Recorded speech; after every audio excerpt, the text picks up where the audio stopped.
Okay, ulit.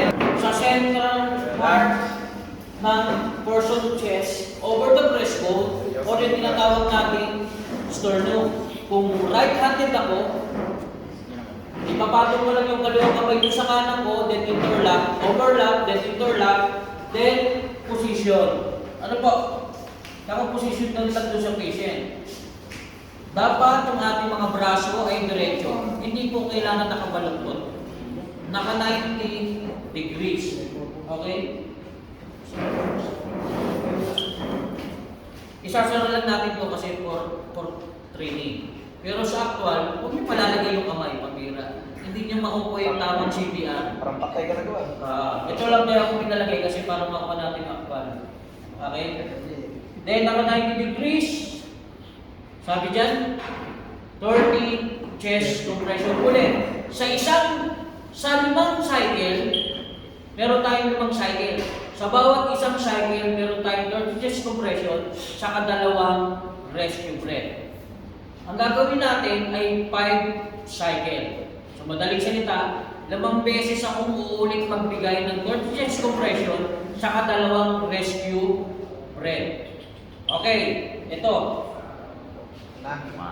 2, 3, 4, 5, 6, 7, 8, 9, 10, 11, 12, 13, 14, 16, 17, 18, 20, 1, 2, 3, 4, 5, 6, 7, 8, 9, 1 cycle. Yung pang 30, yun ang 1 cycle. Then, paano tayo magbibigay ng rescue breath? Pangangahin. Siyempre, adulto eh. Isasara natin yung ilong. Isasara natin yung ilong. Pinch the nose. Lagyan ng electrical tape. Then chin lip. Magbibigay ka ngayon ng rescue breath. Pag nagbigay, Buka niya. bigay. Full blow, galing sa abdomen, full blow. Isa. Pagbitaw ng hangin, galing sa mouth mo, bibitaw mo rin yung pagpiga sa ilong ng victim. Then, tingin ka sa dibdib ng tao. Baka mamaya biglang bumalik, mag-rise and fall, tumibok. Okay? Then, another rescue breath. Pinch the nose, full blow, bitaw, tingin sa rise and fall ng chest. 1, ilan na? 1 cycle. Second cycle tayo, ganun ulit. 1, 2, 3, 4, 5, 6, 7, 8, 9, 10, 11, 12, 13, 14, 16, 17, 18, 20, 1, 2, 3, 4, 5, 6, 7, 8, 9, 2 cycle. Yun ang palatandaan ko. Pagdating ng 9 or 29, kung pag ilang cycle tayo ang gagawin ko. Then another rescue breath, 2. Blow, bitaw, tingin sa dibdib. Blow, bitaw, tingin sa dibdib. Sa loob ng 5 cycle. Pero sabi nga kanina, kailan daw tayo tumigil sa pagbibigay ng CPR? Kung meron ng, yung unang-una, kung meron ng sign of life, wala pang 5 cycle, hinawakan ako. Kuya, tigil mo na, masakit na. O kaya nagsasalita na, masakit na kahit hindi ka hawakan. Ibig sabihin, yung senyalis ng siya ay may buhay na, hindi na. Buhay na singko. Okay? Okay? Ngayon, anong gagawin? Yung kanina, yung pinigil natin sa morning lecture, yung side lying position or tinatawag na recovery position. Okay? Paano yung recovery position?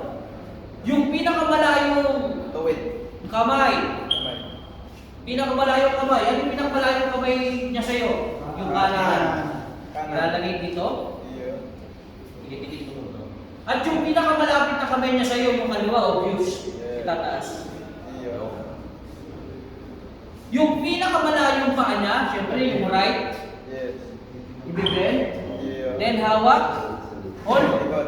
Hold. Then hatak. Papunta sa'yo. Suka go. Okay? Bakit tayo nagbigay ng side lying? Ano ba yung binigay natin? CPR. Obvious yan, pag nagbigay ka ng CPR, magbabamit yan. Susuka yan, siyempre. Chest compression ka eh. Susuka yan. Ang purpose, bakit tayo nagsaside lying? Para maisukan niya lahat. Kung ano man yung meron yung sa bawat niya. Pag yan kasi nakasumay, kung nakatihaya, pag sumuka yan, may tendency bumalik at pumasok sa lungs Yeah. o sa bata. Okay, ngayon kung nakaset tayo yan, walang chance ang bumalik yan. Ilalabas na lahat. No, ano pa mang pwede mo ilabas ito galing sa kanyang airway. The same time, pwede natin i-check yung back. Di ba? May check natin yung back. Baka mamaya meron din iba pang mga injury na hindi natin na-check doon sa umpisa because mas binigyan natin ng time o ng focus yung kanyang cardiac arrest problem o medical problem. Okay? Maliwanag? Yes, sir! Maliwanag po? Yes, sir! Okay, bigyan ko ng isang pasada. Tapos mag-actual tayo. Isang isang diretso. Para at least aware tayo paano yung sequence, yung pagkakasunod-sunod. Okay lang po? Yes, sir! Okay,